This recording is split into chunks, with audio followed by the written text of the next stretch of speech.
3 lectures. On va voir si vous allez retenir dans chaque lecture un mot.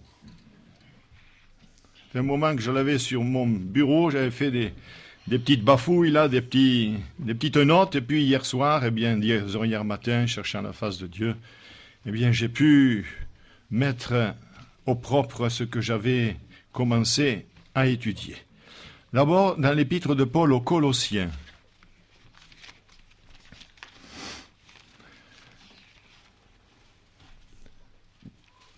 Chapitre 1er.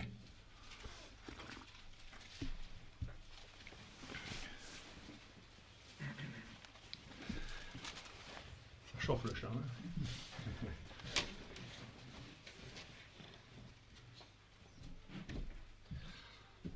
Colossiens, chapitre 1er, versets 24 à 29.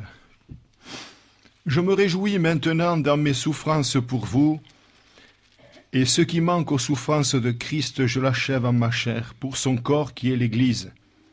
C'est d'elle que j'ai été fait ministre, selon la charge que Dieu m'a donnée auprès de vous, afin que j'annonçasse pleinement la parole de Dieu, le mystère caché de tout temps et dans tous les âges, mais révélé maintenant à ses saints, à qui Dieu a voulu faire connaître quelle est la glorieuse richesse de ce mystère parmi les païens, savoir Christ en vous, l'espérance de la gloire.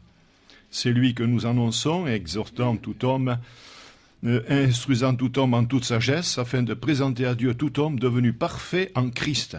C'est à quoi je travaille, en combattant avec sa force qui agit puissamment en moi. Amen. Matthieu, chapitre 28.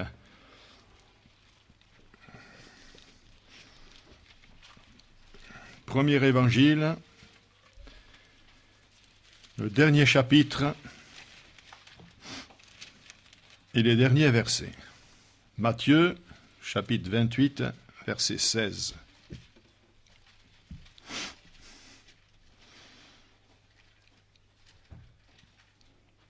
Les 11 disciples allèrent en Galilée sur la montagne que Jésus leur avait désignée.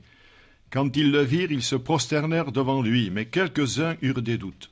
Jésus s'étant approché leur parla ainsi, « Tout pouvoir m'a été donné dans le ciel et sur la terre. Allez, faites de toutes les nations des disciples, les baptisant au nom du Père, du Fils et du Saint-Esprit, et enseignez-leur à observer tout ce que je vous ai prescrit. Et voici, je suis avec vous tous les jours, jusqu'à la fin du monde. » Amen. Et un dernier texte, Acte 15, verset 12.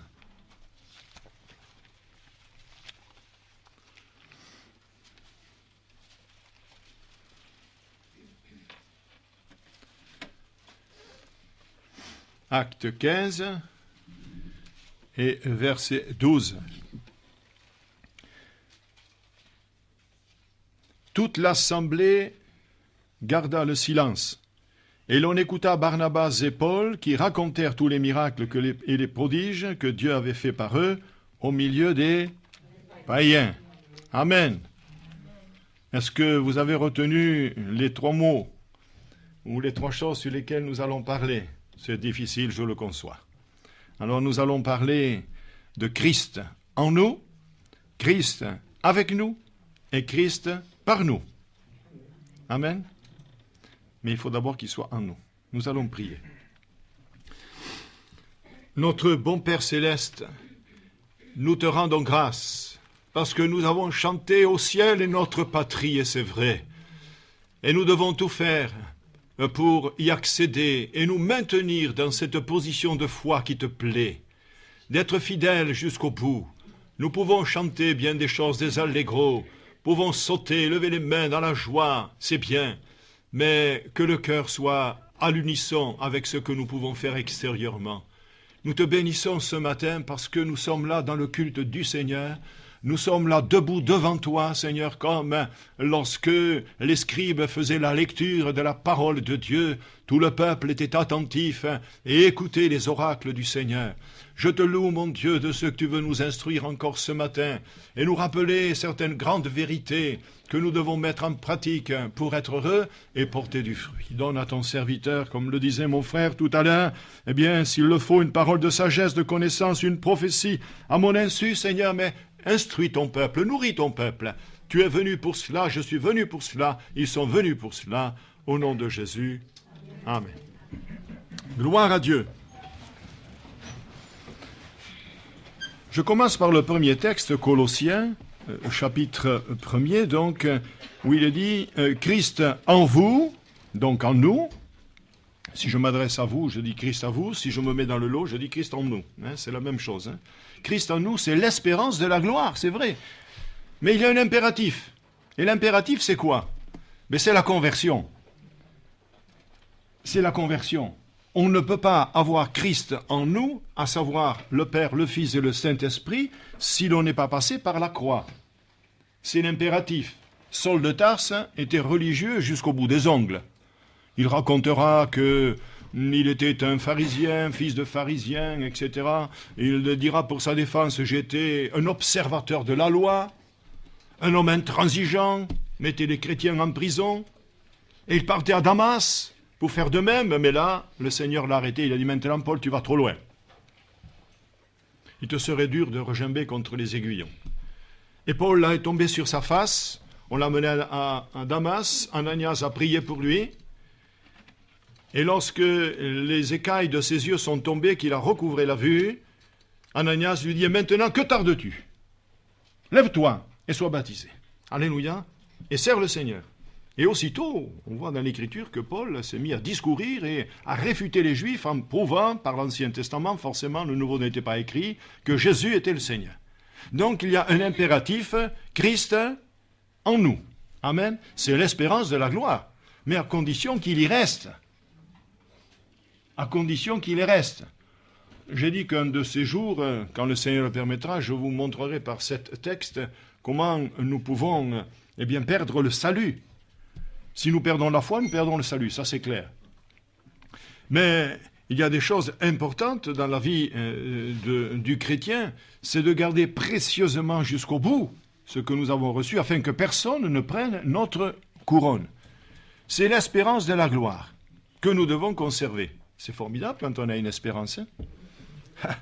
Alors, vous pouvez voir dans votre vie, chaque fois qu'il y a eu une espérance, eh bien, je vais dire la palissade, vous avez espéré.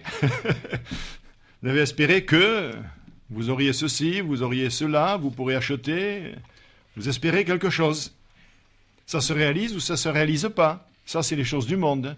Mais j'ai lu dans les Corinthiens que l'espérance ne trompe point. Version Darby, elle ne déçoit point. Parce que l'amour de Dieu est déversé dans notre cœur par le Saint-Esprit. C'est là que l'on voit que l'on a une espérance. Nous le dirons tout à l'heure dans le troisième volet. L'amour de Dieu est déversé dans nos cœurs par le Saint-Esprit, à condition que nous laissions libre accès.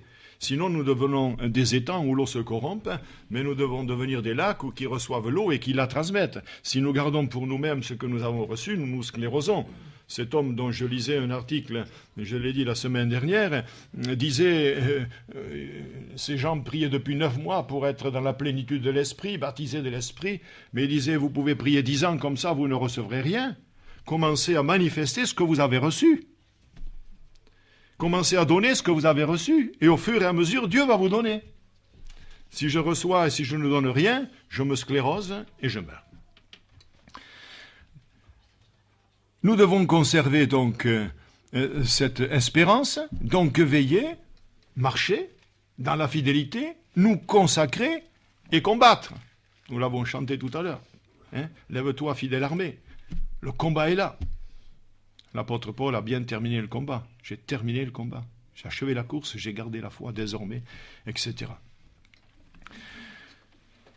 Toujours dans les Colossiens, qui se trouvent devant mes yeux encore, au chapitre 2, au verset 9 et 10, il dit « C'est en lui, en Jésus, habite corporellement toute la plénitude de la divinité. » Et de suite après, vous avez tout pleinement en lui. Mes frères et sœurs, pourquoi nous sommes souvent si misérables et si pauvres? Alors que nous sommes riches en Christ, nous avons tout pleinement en lui. Alléluia. Cette nuit, j'ai rêvé de Mehdi. Il était debout, là. Et j'ai dit, Mehdi, qui c'est qui va prier pour toi? Alors, il a désigné une sœur, il y avait 3 sœurs, il en a désigné une qui était là, et puis il en a désigné une autre. Bon, la suite, je vous le dirai plus tard. C'est tout. Ça s'arrête là. Il était quand même debout. Alléluia. Tout s'approche. Tout s'approche. Nous avons tout pleinement en lui. Alléluia. Et nous ne devons pas dire « si Dieu le veut ». Nous sommes si souvent incrédules. Dieu peut-être permet cela. Moi, j'ai vu dans l'Écriture qu'il les guérissait tous. J'ai vu que des mouchoirs faisaient partir des démons. Des mouchoirs. Mais vous y pensez un petit peu? Un mouchoir, là, appliqué sur quelqu'un, les démons s'en vont. Les malades sont guéris, alors notre Dieu, est-ce qu'il n'a pas compassion de lui et des autres pour lesquels nous prions? C'est une parenthèse. Mais je tenais à en faire part, ce n'était pas prévu, mais en fait, je le dis, voilà. Parce que nous avons tout pleinement en lui. Et je ne suis pas celui qui se laisse décourager facilement. J'en ai trop vu dans ma vie. Des attaques, des contestations. Mais moi, j'ai tout pleinement en lui, et vous devez avoir tout pleinement en lui. D'ailleurs, Paul le disait. Que ce soit Paul, que ce soit Céphas, que ce soit Apollos, vous êtes à Christ. C'est celui-là qui est important. Moi, je suis d'Apollos, moi, je suis de Paul. Mais Paul est à vous. Apollos est à vous. Céphas est à vous. Mais Christ est à vous aussi, pleinement. Alors, mangeons Christ ce matin. Si quelqu'un rentre, il va dire, qu'est-ce que c'est ça? Mais oui, Jésus l'a dit, si personne ne mange ma chair et boit de mon sang, il ne peut pas avoir la vie. Alors, mangeons Christ. Buvons l'eau du rocher. Mangeons le miel du rocher. Amen. C'est autre chose que le miel des abeilles. Si je pouvais, frère Benoît m'apporte de temps en temps une dizaine de kilos de miel, s'il pouvait m'apporter ne serait-ce qu'un kilo de miel du rocher, vous avez compris, hein? Mais celui-là, je le trouve dans la parole de Dieu, donc il est gratuit. C'est formidable, hein? Amen. Nous avons tout pleinement en lui. Mais il faut savoir se l'approprier.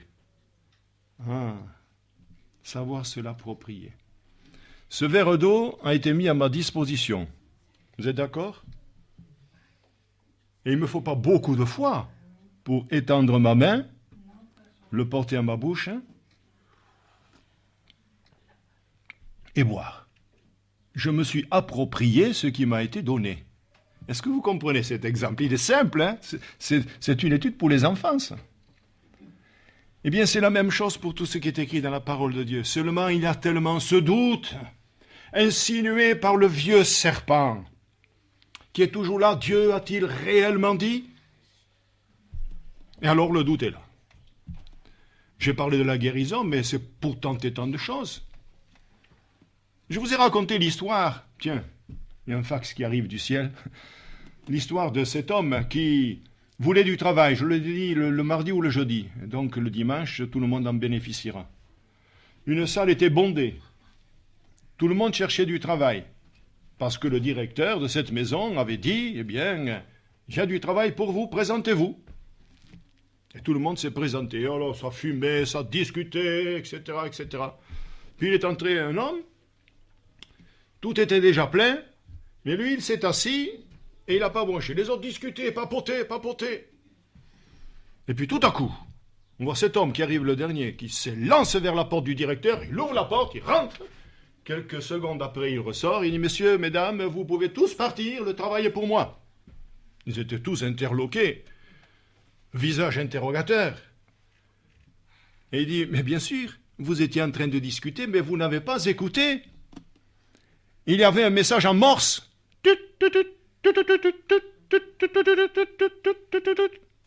Je vais vous traduire. Le message disait que celui qui entend le message entre et le travail est pour lui. Mais tout le monde discutait, ils n'ont pas entendu. Alors, qu'il entre, et lui il est entré, il a eu le travail. Il a su s'approprier ce qu'on lui demandait. Amen. Des exemples pullulent dans nos vies personnelles et dans la parole de Dieu. J'avais dit peut-être si je restais seulement sur Christ en nous seulement ce matin, parce que j'ai Christ en nous, Christ avec nous et Christ pour nous. Alors il y a tellement de choses à dire. Je sais que vous avez une grande capacité de recevoir et de garder, mais on verra suivant l'heure qui tournera, si je commence à donner des anecdotes juste au début du message. Mais enfin, elles viennent, c'est que le Seigneur le permet. Amen. Il faut donner parfois les illustrations, des fenêtres. Jésus avait des fenêtres et il donnait des exemples pour mieux comprendre. Les paraboles, c'était pour mieux comprendre, pour les disciples, pas pour le peuple, ils ne comprenaient pas. Parce qu'il était mauvais, le peuple. Il avait des oreilles, ils n'entendaient pas, ils avaient une bouche, ils ne parlaient pas. Mais surtout, le cœur était mauvais. Les oreilles, ils ne voulaient pas obéir. Alors recevez la guérison, puisque je parle des oreilles ce matin. Recevez la guérison de vos oreilles. Amen, ma sœur. Recevez la guérison. Vous aussi, recevez la guérison. Amen. Recevez ce que vous avez besoin ce matin. Approprions-nous les grâces de Dieu. Par la foi, nous sommes dans sa présence. Et lorsque nous devons sortir d'un culte, ce n'est pas pour être aigri, pour avoir un visage de mille et demi, mais sauter dans les graisses de joie. Nous avons rencontré notre Rédempteur. Nous avons rencontré notre Sauveur. Alléluia. Il est tout puissant et nous avons tout pleinement en lui parce qu'il est le même hier, aujourd'hui et éternellement. Alléluia. Seulement, il y a tellement d'incrédulité dans nos cœurs et parfois de défection également. Alors nous essayons de nous l'approprier, mais ça glisse entre nos mains comme de l'huile. Vous avez essayé de saisir de l'huile, comme dit le livre des Proverbes, vous n'y arriverez jamais. Vous n'arriverez jamais à saisir de l'huile. Mais vous pouvez saisir la main du bien-aimé. Elle est forte, elle est loyale, et elle guérit encore. L'apôtre Paul disait dans les Galates au chapitre 2 et verset 20, « J'ai été crucifié avec Christ, et si je vis, ce n'est plus moi qui vis, c'est Christ qui vit en moi. » Amen. Il vit en moi, et il le prouvait par ses actions, car nous pouvons toujours nous citer cela. Christ en nous, c'est l'espérance de la gloire. Alléluia. Mais Paul disait, j'ai été crucifié avec Christ, mort avec lui. Mort avec Christ d'une mort volontaire, je vis déjà au ciel sur cette terre. On connaît ce beau cantique. Mort avec Christ. Si je suis mort avec Christ, je ressuscite avec Christ. Donc j'ai une nouvelle vie. Et j'ai tout pleinement en lui, puisqu'il est en moi. Quand je réfléchis à cela, je me dis, mais c'est extraordinaire, Seigneur. Si je fais 10 kilomètres, tu as fait 10 kilomètres aussi. Partout où je vais, tu es. Ce que je dis, tu l'entends. Ce que je regarde, tu le vois. Et la crainte de Dieu doit s'emparer de nous, parce que partout où nous sommes, Christ est là. Parfois, il est réjoui, et parfois, il est attristé, suivant ce que nous faisons, suivant ce que nous lisons, selon ce que nous regardons. Christ est attristé. Et un chrétien qui marche avec Jésus le sait rapidement, quand le Saint-Esprit est attristé. Il le sait, parce qu'il a l'Esprit de Dieu en lui. Alors il se dit, aujourd'hui, j'ai gâché ma journée. Aujourd'hui, j'ai manqué telle chose. Christ en nous. Mais il y a une condition pour que Christ soit en nous, c'est, premièrement, demeurer en lui. Il faut que je demeure en lui. Deuxièmement, je dois demeurer dans son amour. Et troisièmement, je dois demeurer dans ses paroles. C'est ce qui est écrit dans l'évangile de Jean, chapitre 15, verset 4, verset 7 et verset 9. Alléluia. Donc Jésus dit, demeurez dans mon amour, demeurez dans mes paroles et demeurez en moi.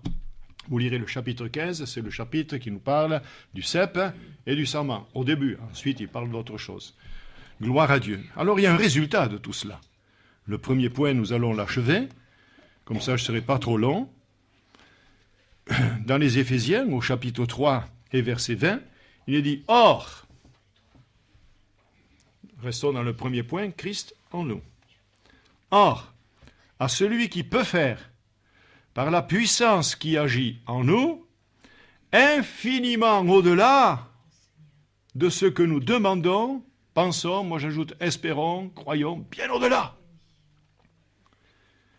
À lui soit la gloire dans l'Église et en Jésus-Christ, dans toutes les générations, au siècle des siècles. Amen.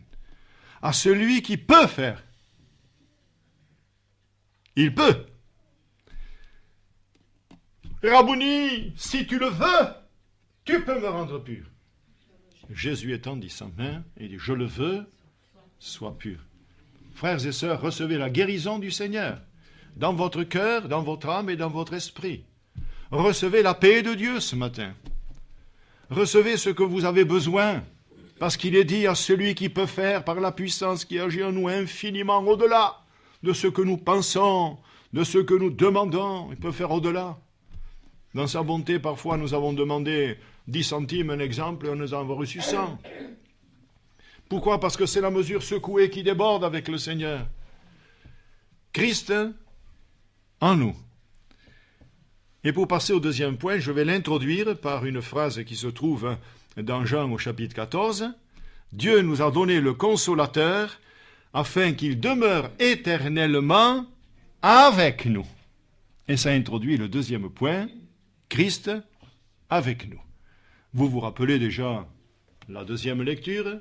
Je ne lis pas ce qui précède, mais simplement la conclusion du chapitre 28, où il est dit « Et je suis tous les jours avec vous jusqu'à la fin du monde. » C'est bon d'être avec. Quand nous avons lu ce livre sur le réveil en Indonésie, il y avait des petits-enfants qui allaient évangéliser. Hier, j'ai reçu, comme je reçois beaucoup d'associations, vous savez, données pour le handicap international. Là, c'était le livre de vie. Et il y avait Bobby Oskind. D'ailleurs, je l'ai dans la sacoche, là, encore. C'est un garçon qui, à 7 ans, évangélisait. Ah, il est beau, il est en costume, là, avec la Bible dans la main, et il évangélisait. Déjà, à cet âge-là, pourquoi est-ce que je vous ai dit ça? Les enfants. Voilà, les enfants, merci, frère. Il n'y a que lui qui a suivi. Non. Alors, les enfants ils voulaient évangéliser. Et ils sont partis dans la forêt. Alors, on les a questionnés, on dit, mais il y a du danger. Vous êtes des enfants. Mais c'est que nous, on ne le craint pas. Il y a un ange qui est devant, il y a un ange qui est derrière, et il y en a un sur le côté. Amen. Et ces enfants, ils allaient évangéliser. Quelle grâce. Je me rappelle une cassette que j'ai écoutée il y a des années, un enfant de 4 ans qui évangélisait. Il y avait d'autres enfants, il a dit, moi je veux vous évangéliser, vous allez voir. Il avait pris une Bible, il faisait que lire, quoi, il disait quelques mots. 4 ans. Mais Dieu les saisit, ces gens-là. Dieu les saisit. Alors donc, nous sommes Christ avec nous. Dans l'évangile de Matthieu, ou plutôt Marc, au chapitre 16, verset 20, il est dit « Le Seigneur travaillait avec eux et confirmait la parole par les miracles qui l'accompagnaient. » Moi, je suis interpellé. Et vous? Le Seigneur travaillait avec eux et il confirmait la parole par les miracles qui l'accompagnaient. Alors, nous devons fortifier notre foi ce matin en disant « Seigneur, puisque tu es en nous, et que tu es avec nous, tu dois confirmer ta parole. » Donc si tu ne le fais pas, c'est qu'il y a une pierre d'achoppement. C'est que nous sommes encore incrédules, c'est que nous manquons de foi, de consécration, certainement, et de sainteté. Sanctifiés, nous l'avons été, une fois pour toutes, par le sang précieux de Jésus, car le sang, on le trouve qu'à 3 endroits. On le trouve à la croix, on le trouve sur le corps du pécheur, et on le trouve à l'autel. Voilà où on trouve le sang. Et donc, nous avons été sanctifiés une fois pour toutes. Il y a 45 prédications sur la sanctification. Mais la sainteté, c'est autre chose. Et je reviens encore à la prière de David. Quelle prière, mes amis, quelle prière que celle du psaume 32, du psaume 51. Mais je retiendrai simplement celle du verset 8 du chapitre 51 d'Ésaïe, du psaume 51. Oui, psaume 51, verset 8. Où il dit... Ô Dieu, crée en moi un cœur pur. Mais pourquoi il dit crée? Mais parce que ça n'a jamais été créé. Christ est en nous et il n'a pas pu faire le travail. Moi, j'ai un motoculteur à la maison. Il sert une fois dans l'année. Il est bâché. Bien sûr, je suis toujours en retard. Vous comprenez très bien que le service de Dieu passe d'abord. Un mercredi après-midi, simplement, on ne peut pas faire grand-chose. Mais il est toujours là. Il est toujours là. Il n'est pas utile. Et il y a beaucoup de choses comme ça qui, dans nos vies, restent à côté. La parole de Dieu, elle est fermée. Bien des chrétiens m'ont dit, vous savez, pasteur, je lis la parole de Dieu qu'à l'assemblée. Quand nous nous levons pour lire, je la lis que là. Ah ben, vous ne pouvez pas prospérer. Hein. Vous ne pouvez pas avoir de grandes choses dans votre vie. C'est le pain de Dieu, c'est le pain de vie qui a été donné pour nous. Je crois que nous ne le comprendrons jamais assez. Il faut lire la parole. Même si vous ne comprenez pas, lisez, elle lave. Parce que dans l'épître aux Éphésiens, il était écrit, nous avons été lavés par l'eau de la parole. Et en notre insu, elle nous lave. Parce qu'elle est vivante. Alléluia. Christ en nous, Christ avec nous. Avec. Ça veut dire quoi, avec? Je suis avec André. Il est là. Nous sommes tous les deux. Si je lui dis, donnez-moi la main, on se tient la main. Et on va aller voir le mondial. Avec. Donc, il y a un accompagnement. Vous êtes d'accord avec moi? Un accompagnement.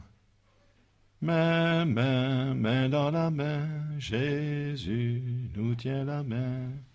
Alléluia. Main, main, main dans la main.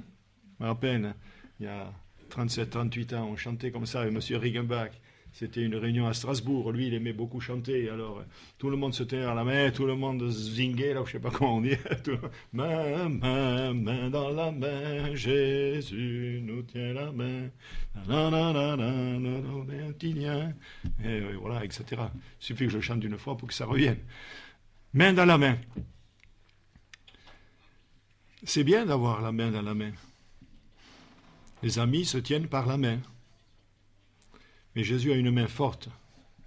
Et lorsqu'il nous tient la main, nous pouvons chanter « Il tient ma main, Jésus tient ma main, vers le ciel il me montre le chemin, de jour en jour il est mon gardien, il tient ma main, Jésus tient ma main.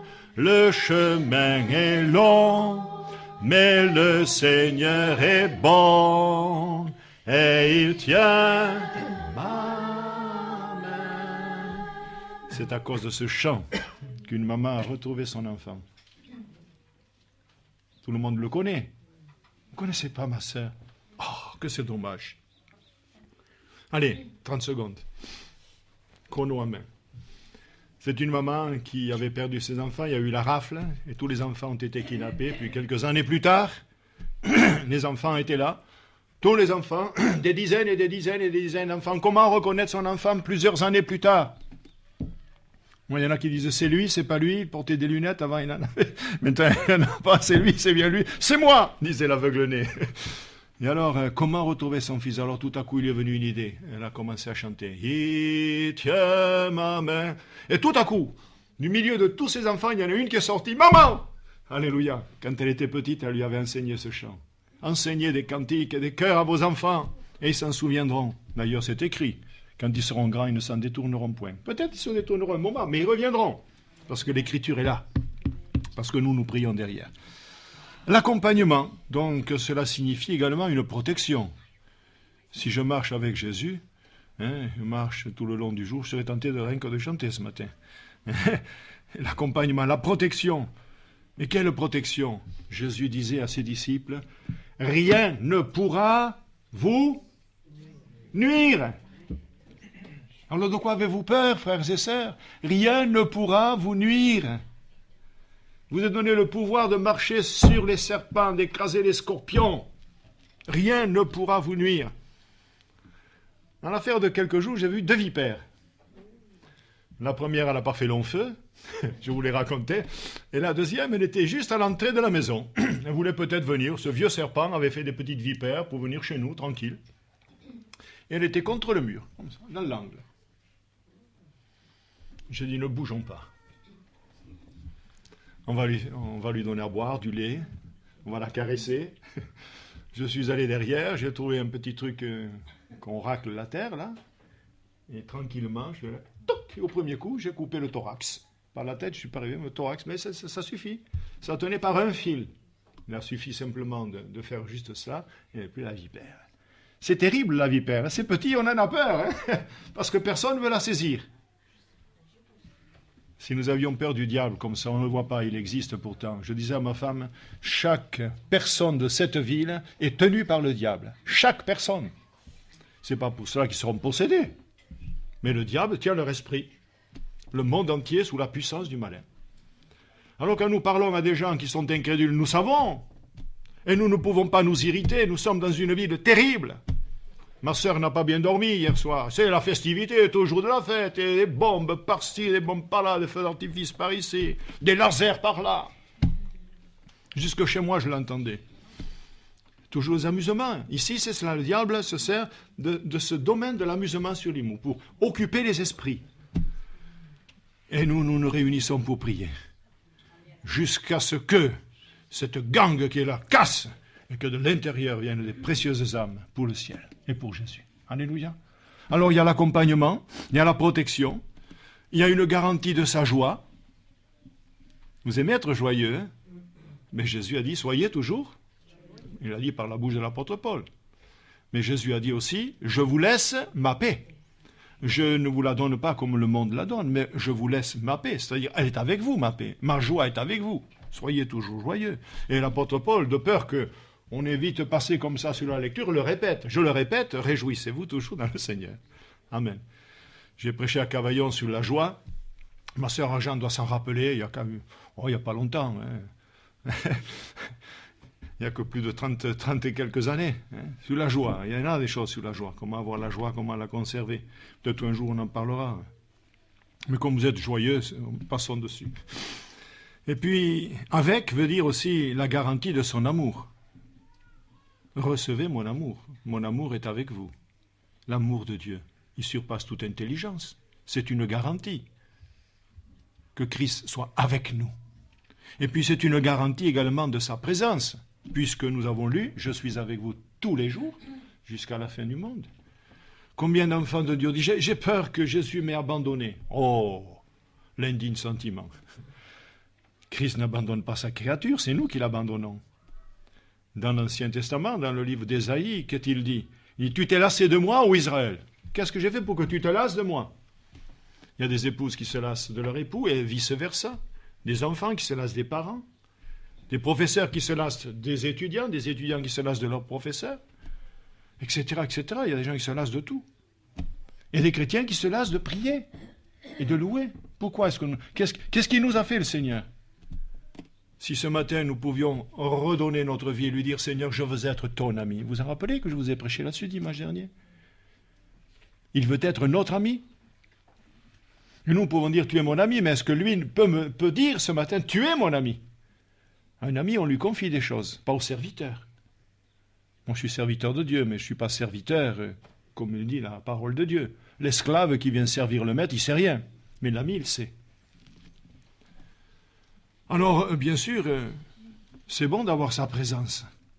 Quand je pars quelque part, d'ailleurs, j'ai décidé maintenant, quand je ferai un grand voyage, avant de démarrer la voiture, de prier dans la voiture. Parce que c'est dangereux, la route, je vous assure, hein. Quand vous voyez de ces personnes, des vieux croumirs, comme je les appelle, ils sont rivés au volant, la casquette vissée, ils mettent le clignotant à gauche, ils vont à droite, hein, ils passent la première, c'est la marche arrière qui marche. Enfin, quand je vois tout ça, je me dis, mais on est en danger sur la route. On a intérêt que Christ soit avec nous. Je vous assure qu'on a intérêt que Christ soit avec nous. Hein.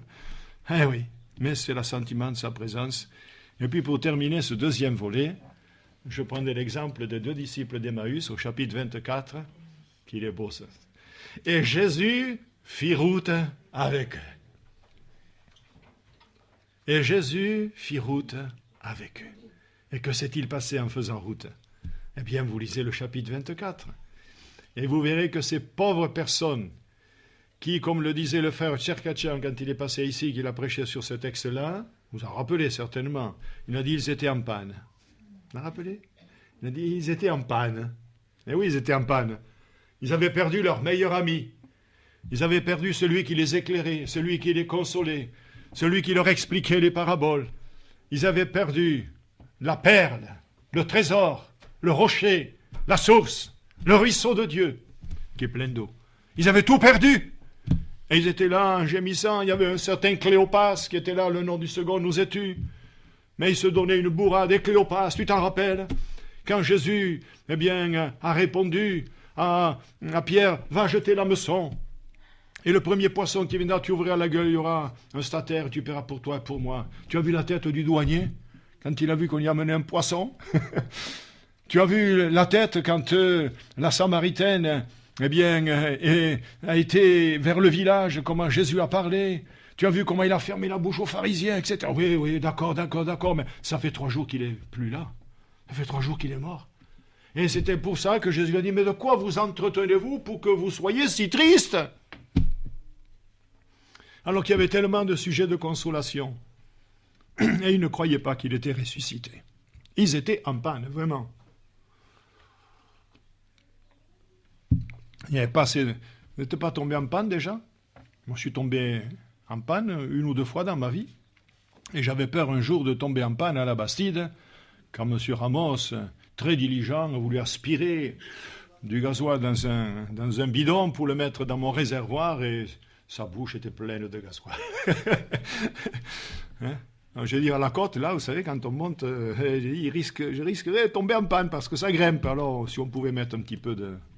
Pas de gingembre, comme on dit, mais si on pouvait mettre un petit peu de gasoil, gloire à Dieu. Jésus fit route avec eux. Et nous allons voir la 3e chose. Jésus en nous, Jésus avec nous, Christ qui veut dire ouais, et 3e, Christ par nous. Et oui, s'il est en nous, s'il est avec nous, c'est pour que nous fassions quelque chose. C'est pas pour toujours le laisser faire. Quoique la Bible nous dit si nous le laissons faire. C'est les pharisiens, ils disaient, si nous le laissons faire, tous croiront en lui. Alors il faut le tuer. Il faut le mettre à mort. Mais justement, c'est parce qu'il est mort qu'il est devenu, pour tout ce qui espère, pour tout ce qui croit, pour tout ce qu'il aime, il est devenu l'auteur, et qui lui obéissent, bien sûr, l'auteur d'un salut éternel. Alors gloire à Dieu, Christ par nous. Je dirai peut-être les références, je ne les lirai pas. Mais je vous explique un tantinet. Tout d'abord, dans les Actes des Apôtres, au chapitre 15 et verset 12, là je vais vous faire quand même la lecture, 2 lectures, parce qu'il faut le lire. Alors dans les Actes au chapitre 15, nous l'avons lu d'ailleurs, il est dit « Toute l'assemblée garda le silence ». C'est dans l'affaire là où des hommes enseignaient en disant que si vous n'êtes pas circoncis, selon le rite de Moïse, vous ne pouvez être sauvés. Alors on a convoqué, on a fait là un synode, une convention, on pourrait dire, les apôtres se sont rendus, ils ont discuté entre eux, et à un moment donné, eh bien, il y a eu un moment de repos, et ici, il nous est dit, toute l'assemblée garda le silence, et l'on écouta Barnabas et Paul qui racontèrent tous les miracles et les prodiges que Dieu avait faits par eux, au milieu des païens. C'est formidable quand on peut exhorter. Vous savez que je suis quelqu'un qui extravague un petit peu. Hein. Hier, je pensais là au fauteuil roulant, je pensais ensuite au déambulateur, à la canne. J'ai déjà 3 choses, c'est formidable ce côté-là. Et puis ici, là, 2 grands panneaux avec toutes les guérisons qu'il y a eu, toutes les délivrances, vous savez, 2 grands panneaux comme ça, là, encadrés là. Ouais. Pourquoi? Pour stimuler la foi de ceux qui viennent. Je me souviens, le frère Guy Chenet de Sète, que ma sœur connaît très bien, parlait de certaines délivrances qu'il y avait eu, et il évangélisait tout le bassin de Thau. Et dans ces réunions de village, il n'y avait pas de chrétiens, ou très peu. Mais il y avait beaucoup d'inconvertis qui venaient et disaient, je faisais juste chanter un petit chœur, et puis je prêchais l'évangile. Et comme il y avait eu des guérisons, le lendemain, il y avait davantage de monde. Et c'était les inconvertis qui s'exhortaient et disaient, mais il faut croire! Mais il faut croire! Alors, vas-y! En patois, vas-y! Va l'imposition des mains! Il faut croire, c'est eux qui s'exhortaient. Hier, il a été guéri, lui! Vous savez, avec la casquette sur la tête, vissée, comme je dis, ces petits paysans du bassin de Thau. Mais vas-y, s'exhorter! Et quand les gens verront les miracles, les prodiges, mais notre assemblée, ce n'est pas une assemblée comme les autres. C'est une assemblée qui doit voir les signes, les prodiges et les miracles. Est-ce que vous voulez que Dieu travaille avec nous et travaille par nous? Alors il faut en payer le prix. Et nous verrons des choses extraordinaires. Moi, c'est ma vision. Je vous pourrais dire maintenant, tu sais, Berda était vieux, là, maintenant. Oh, tu vas tranquillement te reposer. Comment? C'est maintenant que je commence à avoir de la force. Alléluia. Et oui, parce que plus on vieillit, plus on emmagasine des connaissances et de l'expérience avec le Seigneur. Et de la crainte aussi. Amen. Alors 2 tableaux, là, les délivrances d'un côté, les guérisons de l'autre, et les gens liront. Ils liront les témoignages. Puis il y aura tout le livre, hein, où il y aura tous les témoignages. Alléluia, il faut exhorter les gens. Christ est le même. Amen. Amen. Amen. Christ est le même. Alors ils racontèrent tous les miracles et les prodiges que Dieu avait fait par eux au milieu des païens. Alors moi, je me permets de vous poser une question. Oh, pasteur, vous Vous faites là une intrusion dans ce qui est le plus saint, le plus intime, notre cœur. Là, vous faites une intrusion en voulant nous poser cette question, et la voici. Qu'avons-nous à raconter? Ils racontèrent tous les miracles et les prodiges que Dieu avait fait par eux. Qu'est-ce que nous pouvons dire que le Seigneur a fait par nous? Qu'est-ce qu'il a fait par nous? Ne parlons pas de la guérison, vous n'allez pas me poser les mains au supermarché. Parlons pas des miracles, mais qu'est-ce qu'il a fait par vous? Est-ce que vous avez pu dire, ça c'est mon fils, ça c'est ma fille que j'ai amenée au Seigneur, voyez ça? Voilà. Ça, j'ai stimulé cette personne. Et depuis, eh bien, elle va à l'église, peut-être pas ici, mais elle est partie ailleurs, mais elle est chrétienne. Qu'est-ce que nous avons à raconter dans notre vie chrétienne? Est-ce que nous avons des choses à présenter au Seigneur? Faisons pas comme ce jeune homme qui avait une vingtaine d'années, qui allait mourir. Il dit, je vais mourir et j'ai rien à apporter au Seigneur. C'est terrible de ne rien lui apporter. Apportons-lui au moins notre foi, notre reconnaissance, notre amour. Qu'avons-nous à raconter? Alors, vous avez remarqué ici qu'il est question de miracles, de prodiges. Mais ce n'est pas le tout. C'est pas le tout. Dans les Romains, au chapitre 15, l'apôtre Paul dit, au verset 17, « J'ai donc sujet de me glorifier en Jésus-Christ pour ceux qui regardent les choses de Dieu. Car je n'oserais mentionner aucune chose que Christ n'ait faite par moi pour amener les païens à l'obéissance par la parole et par les actes, par la puissance des miracles et des prodiges, par la puissance de l'Esprit de Dieu, en sorte que depuis Jérusalem et les pays voisins jusqu'en Illyrie, j'ai abondamment répandu l'évangile de Christ et je me suis fait honneur d'annoncer l'évangile là où Christ n'avait point été nommé, afin de ne pas bâtir sur le fondement d'autrui selon qu'il est écrit, etc. Alors j'ai remarqué ici qu'il y a autre chose que les miracles et les prodiges. Il dit amener les païens à l'obéissance. Et ça, c'est le plus important. Donc, il a amené beaucoup de personnes au salut, et Dieu travaillait avec lui pour qu'il y ait des signes, des prodiges et des miracles. Vous comprenez? Alors, d'un côté, il raconte les prodiges et les miracles avec Barnabas, et ici, il dit, je n'oserais mentionner aucune chose que Christ n'a faite par moi pour amener les païens à l'obéissance de Christ. Alors, nous devons tout faire. Nous avons un mois d'évangélisation, dans les quartiers, dans la ville, puis il y aura Quillan, et nous devons témoigner personnellement, car pour mettre dans la boîte aux lettres, c'est très facile. En 10 minutes, vous avez fait un quartier. S'il n'y a pas 10 000 personnes. Enfin, je veux dire, un quartier, une rue. C'est vite fait. Mais il faut parler. Et vous pourrez dire, je n'oserais mentionner ce que le Seigneur a fait par moi pour emmener telle personne. Si vous avez quelque chose à donner, donnez-le. Si vous n'avez pas d'eux, mon frère, de perles, oui. Si vous n'avez pas une perle à donner, ne dites rien. Si vous avez des perles à donner, donnez-les. Pas au pourceau, mais donnez-les à ces personnes-là. Paul y mentionne la grâce de Dieu, et le Seigneur, donc, par nous, peut nous aider pour la discipline. Alors, je ne vais pas lire les textes, ceux qui veulent les lire, 1 Corinthiens 4, 18, 21. Parfois, il faut exercer la discipline dans l'Église. Vous savez, c'est toujours un sujet de tristesse pour le pasteur. Et de tristesse aussi pour les enfants de Dieu, quand nous devons discipliner. Par la grâce de Dieu, on n'a pas eu beaucoup à faire ici, 1 ou 2 personnes. Mais ce n'est pas toujours facile. Mais c'est par nous. Je vais vous dire quelque chose. J'ai rencontré un serviteur de Dieu un jour qui, dans son église, laisse tout faire. Alors il me dit, le Seigneur s'occupera de l'affaire. Ah tiens, si tu vois ton enfant qui se brûle, tu dis, le Seigneur va s'en occuper, laisse-le tourner les boutons de la gazinière. Laisse-le mettre les mains dans l'eau bouillante. Dites-moi, qui est-ce qui a raison? C'est l'enfant ou c'est le papa ou la maman qui voit le danger? Alors il dit, je laisse faire, le Seigneur s'en occupera. Ah non, mais un jour ils se trouveront en enfer, c'est toi le berger. C'est toi le berger. C'est toi qui t'as établi pour... c'est lui qui t'a établi justement pour que tu puisses gérer. D'ailleurs, l'Écriture en parle. Et sur la discipline, je pourrais parler 5, 6 dimanches s'il le fallait, peut-être plus. Il y a tellement de choses à dire sur la vie de l'Église. On est resté 1 an sur l'Église, mais on n'a pas vu la discipline, pas du tout. Parce que j'aime pas. J'aime pas, mais à mesure, je conseille pour éviter justement la discipline. Ensuite, Christ par nous dans le don de soi. Dans le don de soi. Si je ne me donne pas, il ne peut rien faire. Mais il faut le laisser faire, puisqu'il est en nous, avec nous et par nous.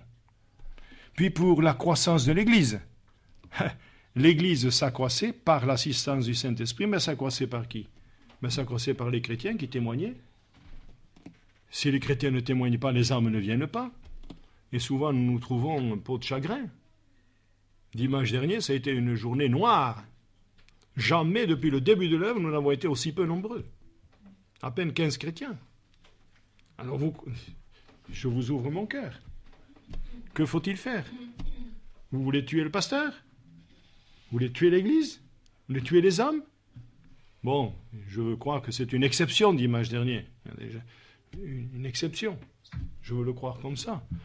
Mais frères et sœurs, il faut que nous nous ressoucissions, puisque Christ par nous veut faire.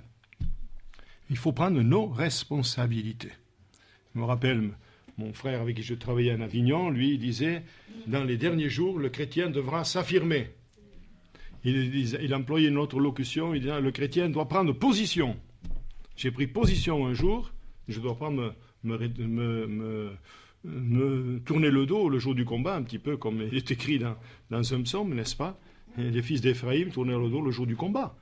Non, j'ai pris position le jour dans les eaux du baptême, j'ai dit, Seigneur, je te servirai, mais il suffit que la première épreuve arrive où tout le monde est par terre, et on renie ce qu'on avait au préalable, eh bien, dit que nous ferions.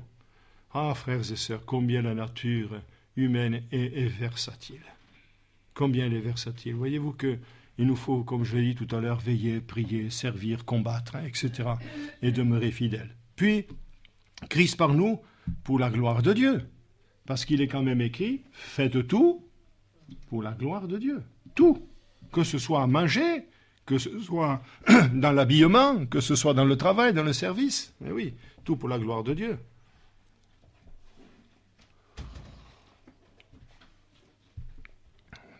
Tout cela fait partie d'un tout. Vous savez que le tabernacle, c'est écrit dans l'Ancien Testament, quand Dieu a donné à Moïse le schéma, le plan, va et fait d'après le modèle qui était montré sur la montagne, il lui a donné la dimension des planches, la dimension des pots de tesson, je dis pots de tesson, parce que des pots de dauphin dans le désert, ça me paraît un peu bizarre, hein. Une version des pots de dauphin, de tesson, c'est blaireau, donc c'est plus facile dans un désert que des dauphins. Bon, maintenant, s'ils étaient sur le bord de la mer, ils pouvaient aller les pêcher, mais enfin, soit, c'est pas grave.